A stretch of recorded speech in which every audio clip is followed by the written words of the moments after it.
Hello big brothers, কি অবস্থা সবার? আশা করি ভালো আছেন। আজ কিন্তু আমরা চলে যাব দ্বিতীয় দিন মেরিন ড্রাইভে। সকালটা ছিল একটু ভিন্ন। 8 জন বন্ধু, একটাই গন্তব্য ছিল মেরিন ড্রাইভ, কিন্তু পথটা ছিল গল্পে মোড়া। চাঁদের গাড়িতে উঠে মনে হচ্ছিল আমরা যেন একটা অন্যরকম রুট মুভিতে যাচ্ছি। কক্সবাজারের শহর ছাড়িয়ে যেতে যেতে প্রকৃতি নিজের আসল রূপ দেখাতে শুরু করলো। আমরা 8 জন আর আমাদের সঙ্গী রুদ্র। চাঁদে গাড়ি হলেও রুদ্র যেন আমাদের জন্য একরকম সময় যন্ত্র, যেটা আমাদের শহর থেকে ছিঁড়ে এনে প্রকৃতির বুকের ভেতর নিয়ে যাচ্ছিল ধীরে ধীরে। রুদ্র চলছিল কাঁপতে কাঁপতে ঝাঁকি দিয়ে দিয়ে, কিন্তু আমাদের হৃদয় যেন শান্ত হয়ে যাচ্ছিল। মাটির গন্ধ, বাতাসের ঠান্ডা আর পাশে সমুদ্রের গর্জন, সব মিলিয়ে রুদ্রের প্রতিটা কিলোমিটার এক একটা গল্প হয়ে যাচ্ছিল আমাদের জন্য। পথে যেতে যেতে কখনো পাহাড় উঠে আসতো সামনে, কখনো গাছের পাতার ফাঁক দিয়ে উকি দিত সূর্য, আর কখনো হঠাৎই দেখা মিলতো ঢেউয়ের খেলা করা শিশুদের। আমরা চুপ হয়ে যেতাম, হয়তো চারপাশ এত সুন্দর ছিল কোনো শব্দ দিয়ে বোঝানো যেত না সেই সুগন্ধতা। রুদ্র শুধু গাড়ি না, এটা ছিল আমাদের সময়ের ক্যাপসুল, যেখানে আমরা সবাই ছিলাম একসাথে। হাসি, গল্প, পুরনো স্মৃতি আর নতুন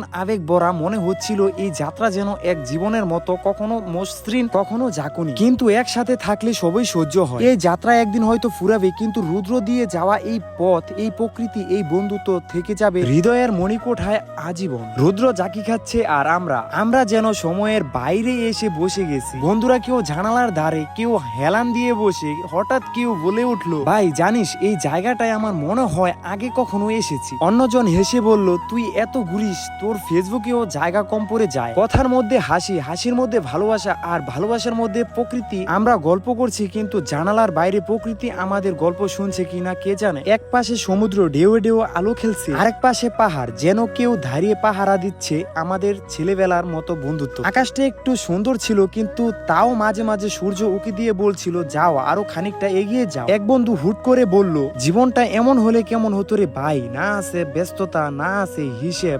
আমরা সবাই একটু চুপ করে গেলাম। হয়তো কেউ ভাবছিল প্রেম নিয়ে, কেউ পরিবার, আর কেউ হয়তো নিজের পুরনো ভুলগুলো। কিন্তু ওই মুহূর্তে সবাই ছিলাম একই জায়গায়, একটা চাঁদের গাড়িতে, একটা প্রকৃতির কোলে, আর একটা বন্ধুত্বের চাদর মোড়ানো। ডান পাশে সমুদ্রের গর্জন, বাম পাশে সবুজে মোড়ানো পাহাড়। এমন একটা রাস্তা যেটা শুধু পথ না, মনে হচ্ছিল জীবনটা বয়ে চলেছে ওই পথে। আমরা কেউ গান গাচ্ছিলাম, কেউ ছবি তুলছিলাম, আর কেউ চুপচাপ জানালা দিয়ে তাকিয়েছিল দূরে, হয়তো নিজেকে খুঁজে পেতে চাইছিল।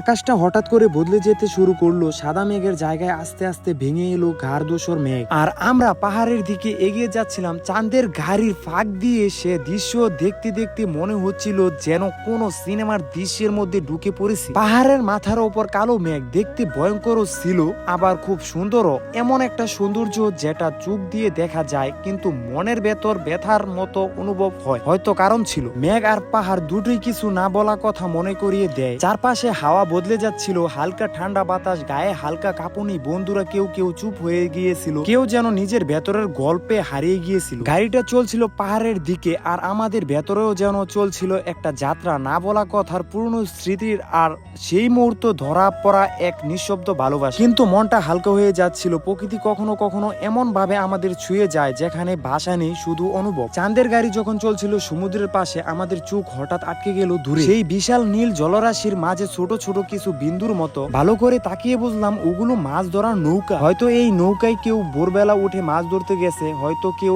এখনো জাল টেনে তুলছে, হয়তো কোথাও একজন বাবা যে ফিরলে তার সন্তান খুশি হবে এক মুঠো খাবার পেয়ে। নৌকা মানে শুধু মাছ ধরা নয়, নৌকা মানে জীবন, সংগ্রাম, ভোরের আশা, আর নিস্তব্ধ সমুদ্রের সঙ্গে মানুষের অদৃশ্য কথোপকথন। আমরা গাড়িতে বসে দেখছিলাম তাদের ঢোল, তাদের নীরবতা, আর যেন অনুভব করছিলাম সেই সমুদ্র, পাহাড়, সহজ জীবনকে। কোলাহল সারা জীবনও যে কত সুন্দর হতে পারে তা যেন সেদিন সেই নৌকাগুলো চোখে আঙ্গুল দিয়ে দেখিয়ে দিল। দেখতে দেখতে চলে আসলাম টেকনাফ 0 পয়েন্টে।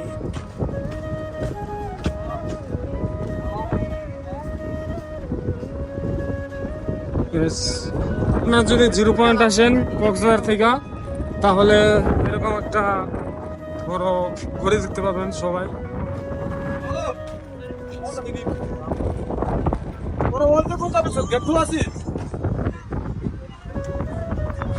কিন্তু সবাই আছে, সবার অবস্থা কিন্তু খুবই খারাপ। পুরা ওই দেন অবস্থা গাইস, ভালো।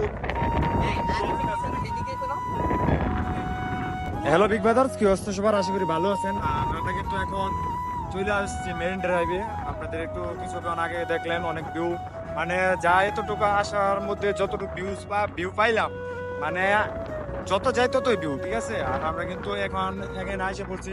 আর ওই পাশে চলতেছে মনে করেন ওই ঘূর্ণিঝড় চলতেছে ভালো। আর এখানে আমাদের সাথে আছে আমার এই যে ছেলে, ড্যামনা ছেলে পংটা, ঠিক আছে। হ্যাঁ রে তোর তুই এসেছিস একটা বোকা, এগুলো বলা লাগে। আচ্ছা সামনে দেখি আমার বন্ধু এখানে কি করতেছো তুমি? ভালো আছো বন্ধু? বালুর ঘূর্ণিঝড় যেমন চলতেছে হ্যাঁ ঘূর্ণিঝড় প্রচুর। ঘুমের মধ্যে আলে বালু আইতাছে। আর এই যে তোমার যেটা কি ভাই নাকি? আর এই যে কোনটা আর কোনটা জামাই? ইয়ের ইয়ের কে কে?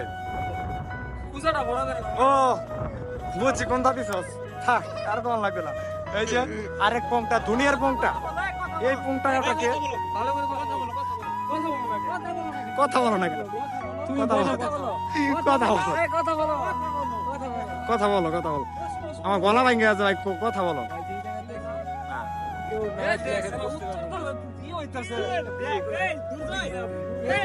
দেখছি দেখছি এই মানে কি এইটা উত্তর পাড়া আর নাকি ওইটা? এইটা উত্তর নাকি ওইটা উত্তর? আহারে এই যে আরেকটা পুংটা, এই পুংটা কিছু বলে না কেন? আগে তো আমার কথা বলার কিছু নাই। বলার কিছু নাই নাকি? আরে এই কথা সেই কথা নয়, মানে যাই হোক ঘটনা তো ঘটনা না, ঘটনা হলো সিনেমা। আর আমরা এখানে আসছি, আর এটা আর একটা তো দেখাই, এটাকে কি বলে আপনারা সবাই কমেন্টে জানিয়ে দিবেন, ঠিক আছে।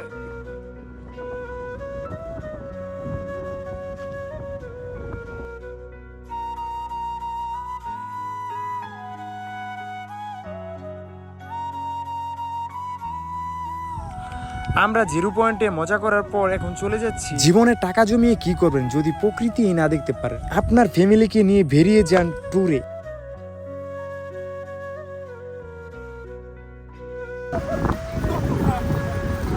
শোভা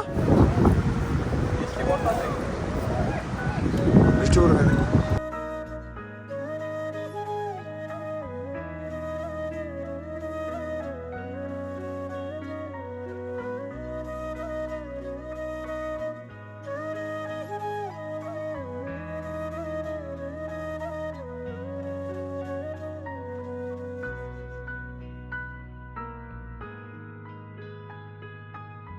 ওই পাশে গাড়ি দাঁড়ি করে এখন চলে এসেছি, কারণ প্রচন্ড পরিমাণ বৃষ্টি পড়তেছে, বৃষ্টিতে আমরা ভিজেও গিয়েছি।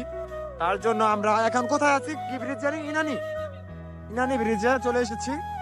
আর ভিজতে ভিজতে যাইতেছি। আর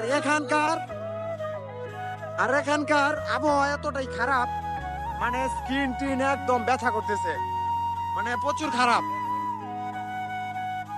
ওই যে ওইখানে দেখেন একটা লার্কি আছে, ওরে এটা কোথায় ধর দিচ্ছে ভাই?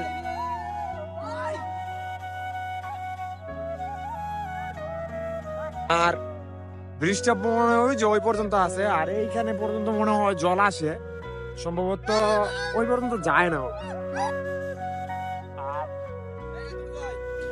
বন্ধু কি আনছো? আমি দিলাম, এটা তো গার্লফ্রেন্ডে দাও, আমার এটা ভালোবাসার মানুষকে দিয়ে দেব, খুব সুন্দর। আর অন্তর হ্যাঁ জুতা বিন্ধাই পড়ছে, ওই দেখ পাটা কাম, এগুলা কোনো কাম? আমার পা প্রচন্ড পরিমাণে ব্যথা করতেছে, কি বলবো। আর শাওন কিন্তু চলে যেতেছে ওই সাগরের কাছে, পানি চলে এসেছে ভাই, আমার পা ব্যথা করতেছে, মা আর আড়তাম পারতেছে না। আমি দেখি একটু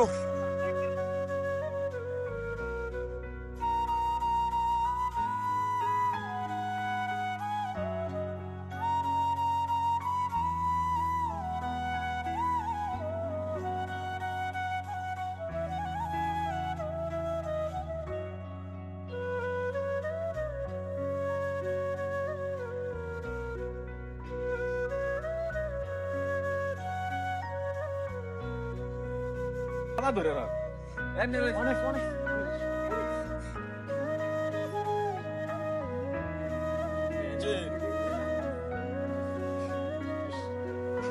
এখন কিন্তু আমরা চলে আসছি কাঁকড়া হয়েছে প্রচুর কাঁকড়া।